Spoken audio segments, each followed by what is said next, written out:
Rubio menjadi target utama propaganda Kuba setelah rezim diktator mencoba mengubah tekanan Amerika menjadi kampanye ketakutan terhadap rakyatnya sendiri. Pada pagi hari Selasa, 9 Juni 2026, kasus ini menjadi semakin berat karena serangan Havana terhadap Marco Rubio muncul bersamaan dengan serangkaian peristiwa yang melemahkan rezim baik dari dalam maupun luar. Berita palsu yang dikaitkan dengan Donald Trump tentang deportasi total warga Kuba, serangan terhadap Rubio dalam materi propaganda dengan perbandingan dengan Nazi, serta sanksi baru terhadap nama-nama yang terkait dengan elit Kuba. Raul Castro mendapat tekanan dari sistem peradilan Amerika Serikat. Rezim tersebut ingin menjual citra bahwa mereka sedang melawan agresi asing. Tapi yang terlihat adalah hal lain. Rubio masuk ke pusat perhatian karena namanya yang paling mengganggu Havana di pemerintahan Trump. Dia memahami mesin politik Kuba, berbicara dalam bahasa politik kalangan eksil, dan mendukung garis keras terhadap pimpinan komunis.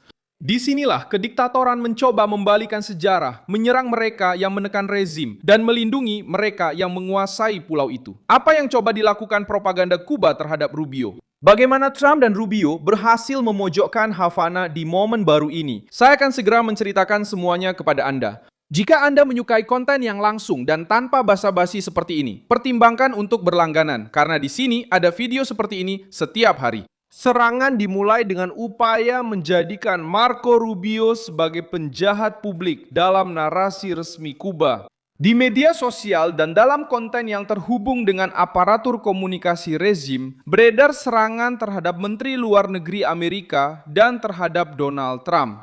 Salah satu hal paling serius adalah penyebaran dugaan pernyataan yang dikaitkan dengan Donald Trump tentang deportasi total warga Kuba. Sesuatu yang digunakan untuk menyebarkan ketakutan di antara keluarga-keluarga Kuba dan menciptakan kesan bahwa Washington akan melawan rakyat Kuba, bukan melawan kediktatoran. Operasi seperti ini sederhana. Pertama, dibuatlah sebuah pernyataan yang menghebohkan dan pada akhirnya mesin negara menggunakan kepanikan yang dihasilkan untuk mengatakan bahwa hanya rezim yang dapat melindungi rakyat. Marco Rubio berada di pusat perang ini karena dia adalah wajah politik dari tekanan Amerika terhadap Havana. Reaksi rezim tidak hanya berhenti pada perdebatan diplomatik. Laporan yang beredar di antara jurnalis Kuba di pengasingan juga menunjukkan adanya poster dan pesan yang berusaha menggambarkan Rubio sebagai seorang Nazi. Manuver ini memang keras, tapi bukan hal baru. Diktator biasanya menyebut lawan mereka sebagai monster untuk menghindari membicarakan kegagalan mereka sendiri. Ketika listrik, makanan, dan kebebasan kurang, sementara hak istimewa untuk elit berlimpah, rezim perlu menciptakan musuh dari luar. Rubio menjadi sasaran karena dia mewakili tepat apa yang ditakuti oleh para pemimpin Kuba: sanksi, penyelidikan, sorotan internasional, dan tuntutan langsung. Masalah bagi Havana adalah fakta-fakta terbaru tidak mendukung narasi rezim diktator.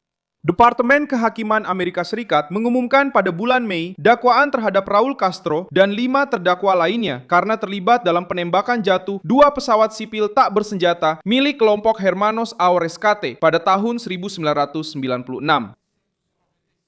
Raul Castro muncul kembali dalam sebuah acara di Kementerian Dalam Negeri, dikelilingi oleh tokoh-tokoh keamanan Kuba. Sementara Miguel Díaz-Canel mencoba melindungi citranya dengan mengatakan bahwa Raul adalah Kuba dan Kuba tidak bisa disentuh. Adegan itu dibuat untuk menunjukkan kekuatan, tetapi juga mengungkapkan rasa takut. Kementerian Dalam Negeri bukanlah lembaga sembarangan di dalam rezim tersebut. Lembaga itu terkait dengan keamanan negara, penindasan internal, pengawasan politik, dan pengendalian terhadap penduduk. Pesan ini menjadi semakin jelas dengan kehadiran Raul Guillermo Rodriguez Castro yang dikenal sebagai El Cangrejo. Kuku dari Raul Castro, dia semakin sering muncul sebagai sosok penting di balik layar elit Kuba. Gambarnya dengan pangkat tinggi di lingkungan Kementerian Dalam Negeri memperkuat anggapan bahwa keluarga Castro berusaha menyiapkan transisi yang terkontrol tanpa benar-benar menyerahkan kekuasaan kepada rakyat Kuba. Rezim berbicara tentang kedaulatan, tetapi kenyataannya menunjukkan adanya kasta tertutup, di mana nama keluarga, seragam, bisnis, dan keamanan saling bercampur. Sementara itu, Amerika Serikat memperketat tekanan terhadap elit. Trump memberlakukan sanksi baru terhadap Miguel Díaz-Canel, istrinya Liz Cuesta, Manuel Anido Cuesta, nama-nama yang terkait dengan keluarga Castro, dan entitas yang berhubungan dengan rezim. Tekanan ini ditujukan kepada mereka yang mengendalikan sistem, yang mendapat keuntungan darinya, dan yang menggunakan negara untuk mempertahankan hak istimewa. Di beberapa lingkungan di Havana dan wilayah lain, protes terhadap kekurangan listrik kembali muncul. Ada laporan warga yang harus melewati berjam-jam tanpa listrik, tanpa gas, dan tanpa kondisi dasar untuk menjalani rutinitas normal. Inilah titik yang meruntuhkan narasi resmi pemerintah. Rezim mencoba menyalahkan Washington atas segalanya, tetapi mereka telah memerintah Kuba selama beberapa dekade. Mereka mengendalikan ekonomi, mengendalikan media, mengendalikan polisi, dan mengendalikan partai tunggal. Meskipun begitu, mereka meminta lebih banyak waktu, lebih banyak pengorbanan, dan lebih banyak keheningan dari rakyat. Diaz-Canel mencoba menjual gagasan keterbukaan ekonomi, tetapi sektor swasta yang diterima oleh rezim diktator itu sebenarnya tidak benar-benar bebas. Yang terlihat adalah keterbukaan yang selektif, dilindungi, diawasi, dan seringkali dekat dengan tokoh-tokoh yang memiliki akses ke kekuasaan. Pengusaha independen tetap dibatasi, sementara nama-nama yang terkait dengan elit menikmati berbagai privilege. Kontras ini juga muncul dalam pertemuan kandidat Partai Republik Vic Mellor dengan Raul Guillermo Rodriguez Castro di Havana. Mellor mengatakan bahwa ia telah mengikuti 2 percakapan dengan cucu Raul Castro dan membicarakan peluang bisnis, masa depan Kuba, dan keterbukaan ekonomi. Dia melakukan perjalanan sebagai warga negara biasa dan kandidat, bukan sebagai perwakilan pemerintah Amerika. Meskipun begitu, kejadian itu menjadi bahan pertanyaan yang mengganggu. Siapa yang berhak membicarakan masa depan ekonomi pulau itu? Rakyat Kuba atau lingkaran keluarga yang mengendalikan belakang layar rezim? Kediktatoran berusaha menampilkan El Cangrejo sebagai wajah dari fase baru, seseorang yang mampu berbicara tentang bisnis dan perubahan. Namun, citra ini bertentangan dengan struktur Castroisme itu sendiri. Tidak ada transisi yang nyata ketika kekuasaan tetap berada di tangan keluarga yang sama, partai yang sama, dan lembaga keamanan yang sama. Tidak ada keterbukaan yang sesungguhnya ketika pers dikendalikan dan warga negara tidak bisa memilih secara bebas siapa yang memerintah. Yang ada hanyalah upaya mendaur ulang tampilan luar untuk menyelamatkan sistem. Kampanye melawan Rubio harus dibaca dalam konteks ini. Ketika Havana menuduh, berteriak, dan mencoba memberi label ekstrim pada Menteri Luar Negeri, itu adalah reaksi terhadap kehilangan ruang. Diktator tahu bahwa sebagian penting komunitas Kuba di Amerika Serikat mengikuti setiap langkah dan menuntut ketegasan. Mereka juga tahu bahwa narasi perlawanan revolusioner sudah tidak lagi cocok seperti dulu. Trump masuk dalam cerita ini sebagai presiden yang kembali menempatkan Kuba di bawah tekanan langsung.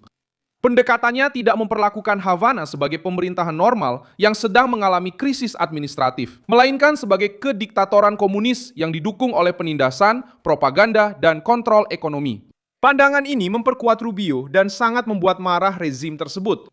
Karena itu, propaganda berusaha memisahkan rakyat Kuba dari politik Amerika dengan menggunakan ketakutan akan migrasi, rumor tentang deportasi, dan tuduhan berat terhadap tokoh-tokoh pemerintahan Trump.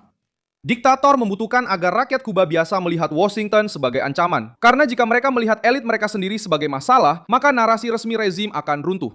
O discurso oficial desaba. Upaya untuk mengubah Rubio menjadi musuh Nazi menunjukkan tingkat perang propaganda. Itu adalah tuduhan yang dibuat untuk mengejutkan, bukan untuk menjelaskan.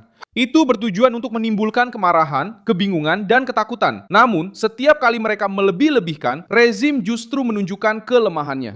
Jika mereka punya hasil ekonomi untuk ditunjukkan, mereka akan menunjukkan makanan. Jika mereka punya kebebasan untuk ditunjukkan, mereka akan menunjukkan pemilu yang bebas. Jika mereka punya dukungan rakyat secara spontan, mereka tidak perlu mengelilingi Raul Castro dengan aparat berseragam, pengamanan, dan seremoni negara. Propaganda menjadi tameng ketika kenyataan terasa terlalu berat. Itu adalah rezim yang berusaha bertahan hidup, sementara propagandanya sendiri mulai menunjukkan besarnya rasa takut. Saya Milson Alves Global, dan tujuan saya adalah membuat Anda tetap terinformasi dengan kebenaran setiap hari. Tautan berita ada di deskripsi video. Beri like pada video ini, subscribe ke channel, dan di akhir, lihat komentar agar Anda bisa tetap lebih terinformasi. Tetaplah aktif bersama komunitas Milson Alves.